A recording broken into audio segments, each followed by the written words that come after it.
ایک دن میں نماز پڑھنے مسجد گیا اور جب میں مسجد کے صحن میں پہنچا تو میں کیا دیکھتا ہوں کہ مسجد کے صحن میں ایک آدمی سو رہا تھا۔ پھر میں ذرا آگے گیا تو میں نے دیکھا کہ ایک اور آدمی اپنا موبائل استعمال کر رہا تھا۔ پھر میں تھوڑا اور آگے گیا تو کیا دیکھتا ہوں کہ آگے ایک آدمی موبائل فون پر گپے لگانے میں مصروف تھا۔ اس طرح میں ذرا آگے بڑھا تو کیا دیکھتا ہوں کہ کچھ بچے وہاں بیٹھے موبائل پر گیمز کھیلنے میں مصروف تھے۔ اسی طرح میں ذرا آگے بڑھا تو دیکھا وہاں کچھ لوگ بیٹھے سیاست پر بحث کر رہے تھے۔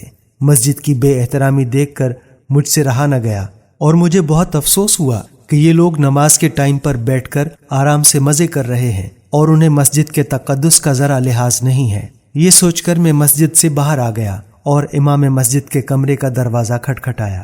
امام مسجد جب کمرے سے باہر آئے تو میں نے ان سے شکایت کی، آپ دیکھیں باہر کسی کو بھی مسجد کے تقدس کا خیال نہیں ہے، کیسے ہر کوئی مسجد کے صحن میں بیٹھا اپنے اپنے مزوں میں مصروف ہے، کوئی فون پر باتیں کر رہا ہے تو کوئی گیمز کھیل رہا ہے، کوئی سو رہا ہے تو کوئی ملکی سیاست پر بحث کر رہا ہے۔ آج کے بعد میں مسجد کبھی نماز پڑھنے نہیں آؤں گا۔ اگر مسجد کا یہی حال ہے تو بہتر ہے کہ میں گھر پر ہی نماز پڑھ لوں۔ جس پر امام صاحب نے کہا، اچھا تو آپ فیصلہ کر چکے ہیں تو آپ میرا ایک کام کرتے جائیے۔ جس پر میں نے ان سے کہا، جی آپ حکم کریں۔ جس پر وہ اپنے کمرے کے اندر گئے اور اندر سے ایک دودھ کی بوتل اور ایک پیالی لے آئے۔ اب وہ اس پیالی میں دودھ ڈالنے لگے اور پیالی پوری دودھ سے بھر دی اور میرے ہاتھ میں تھما دی اور بوتل بھی پکڑنے کو کہا۔ میں نے اپنے دوسرے ہاتھ میں بوتل بھی پکڑ لی۔ اس پر مجھے امام مسجد نے کہا، جائیے مسجد کے صحن کے 2 چکر لگا کر آئیں اور دھیان رہے کہ دودھ اس پیالی سے نہ گرے۔ میں نے کہا، بس اتنی سی بات، یہ تو میں آسانی سے کر سکتا ہوں۔ میں وہ دودھ کی پیالی اور دودھ کی بوتل ہاتھ میں لیے مسجد کے صحن کی طرف بڑھا اور 5 منٹ میں مسجد کے صحن کا چکر کاٹ کر امام صاحب کے پاس پہنچ گیا۔ اب مجھ سے امام صاحب نے پوچھا، اچھا بتائیں مسجد میں بیٹھے باقی لوگ کیا کر رہے تھے؟ میں بہت حیران ہوا اور امام صاحب سے بولا کہ میں یہ کیسے بتا سکتا ہوں، کیونکہ میرا سارا دھیان تو اس دودھ کی طرف تھا کہ یہ گر نہ جائے۔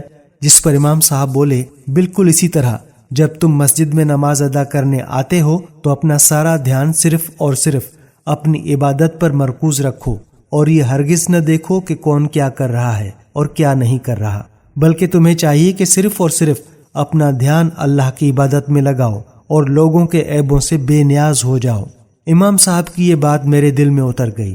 ان کی یہ بات بالکل سچ تھی کہ جب بھی ہم مسجد میں آتے ہیں ہمارا دھیان اپنی عبادت کی طرف کم اور لوگوں کی طرف زیادہ ہوتا ہے کہ کون کیا کر رہا ہے اور کیا نہیں کر رہا، کون نماز پوری ادا کر رہا ہے اور کون آدھی، کس نے صرف فرض ادا کیے ہیں اور کس نے سنت اور نوافل بھی، کون بیٹھ کر نماز ادا کر رہا ہے اور کون جلدی میں نماز ادا کر رہا ہے۔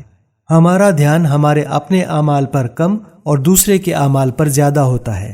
ہم مسجد آ کر بھی دوسروں کو جج کر رہے ہوتے ہیں اور اپنے اندر تو ہم دیکھتے تک نہیں۔